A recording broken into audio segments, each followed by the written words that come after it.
کہ ہماری آزادی اور خود مختاری کے لیے کوئی جیل میں ہے، کوئی جیل میں جرم کے سلسلے میں ہے، اور مجرموں کو جیل سے باہر لا کر کے آپ لوگوں کو دھوکہ نہیں دیتے، لوگ سمجھتے ہیں ان باتوں کو۔ پہلی بار جو اس پارلیمنٹ کے الیکشن کے وقت ایک ہوا چلی، ایک دھوکہ لگا لوگوں کو، لیکن اب لوگ سمجھ رہے ہیں کہ یہ بات صحیح نہیں تھی، یہ بی جے پی کا ایک کھیل تھا اور آج دوسرا بی جے پی کا کھیل سامنے آ رہا ہے۔ جی ہوں آپ کا میزبان فیضان قریشی۔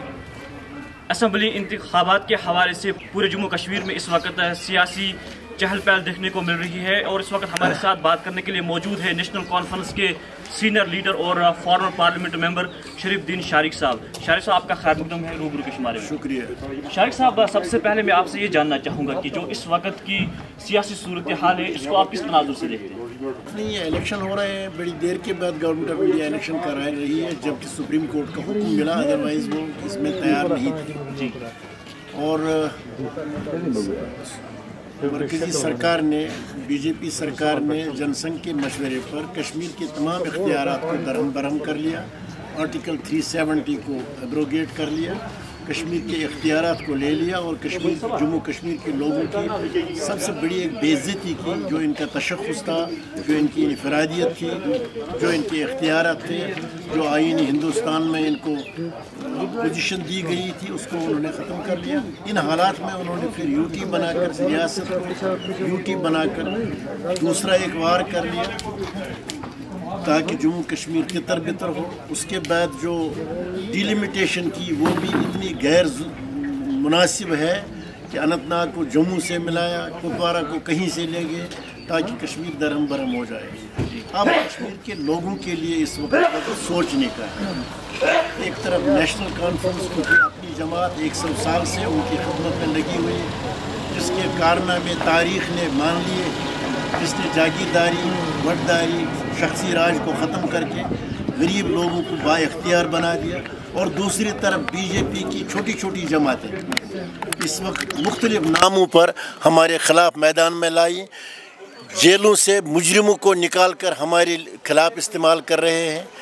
تو اس لیے یہاں کے لوگوں کے لیے بڑا امتحان ہے، ان کو سوچنا ہے۔ یہاں ایک ووٹ ان کے حق میں پڑے گا، وہاں ایک مسجد گر جائے گی، یہاں ایک ووٹ نیشنل کانفرنس کے خلاف پڑے گا، وہاں ایک قبرستان برباد ہوگا،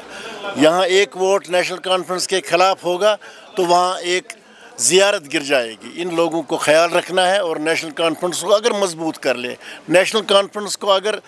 اپنا بھرپور تعاون دے دیں، تو نیشنل کانفرنس نے ایک بہت بڑا واضح منشور دیا ہے جو عوام کو مقبول ہے۔ اس منشور میں ہم نے ذکر کیا ہے ایک ان سہولیات کا کہ اگر ہمیں حکومت ملی کہ ہم کیا سہولیات ان لوگوں کو دے دیں گے، ہم غریب لوگوں کے لیے کیا کیا کریں گے، ہم مختلف علاقوں، ضلعوں اور ریجنوں کے لیے کیا کریں گے، اور دوسری بات یہ کہ ہم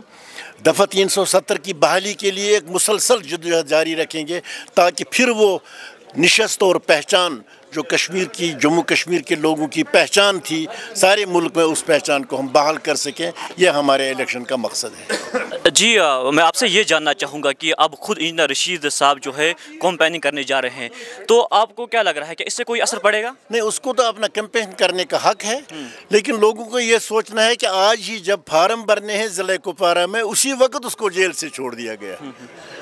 تو لوگوں کو اس کو سوچنا ہے اس بات پر۔ یہ کوئی ایسا نہیں ہے کہ ہماری آزادی اور خود مختاری کے لیے کوئی جیل میں ہے، کوئی جیل میں جرم کے سلسلے میں ہے، اور مجرموں کو جیل سے باہر لا کر کے آپ لوگوں کو دھوکہ نہیں دیتے، لوگ سمجھتے ہیں ان باتوں کو۔ پہلی بار جو اس پارلیمنٹ کے الیکشن کے وقت ایک ہوا چلی، ایک دھوکہ لگا لوگوں کو، لیکن اب لوگ سمجھ رہے ہیں کہ یہ بات صحیح نہیں تھی، یہ بی جے پی کا ایک کھیل تھا اور آج دوسرا بی جے پی کا کھیل سامنے آ رہا ہے۔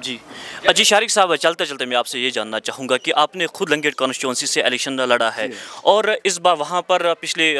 جو 2 اسمبلی انتخابات ہوئے وہاں پر انجینئر رشید کا دبدبہ رہا۔ اب انجینئر رشید کی پارٹی نے ان کے بھائی شیخ خورشید صاحب کو مینڈیٹ دیا ہے، تو آپ کو کیا لگ رہا ہے کہ اس بار وہ جیت حاصل کرنے میں کامیاب ہو جائیں گے، یا ان کو بڑا اس بارے میں کوئی پیشن گوئی نہیں کی جا سکتی ہے، یہ عوام کی سوچ پر منحصر ہے۔ عوام خود سوچ لیں گے، اور جس کو بہتر جان لیں گے اس کو جتائیں گے، اس میں کوئی پریشانی نہیں ہے۔ رشید صاحب کا بھائی ہے، وہ ہمارا بھی بھائی ہے، ہمیں کوئی دقت نہیں ان کے ساتھ، لیکن فیصلہ تو عوام کو کرنا ہے، اور پھر یہ ضروری نہیں ہے کہ ایک کا بھائی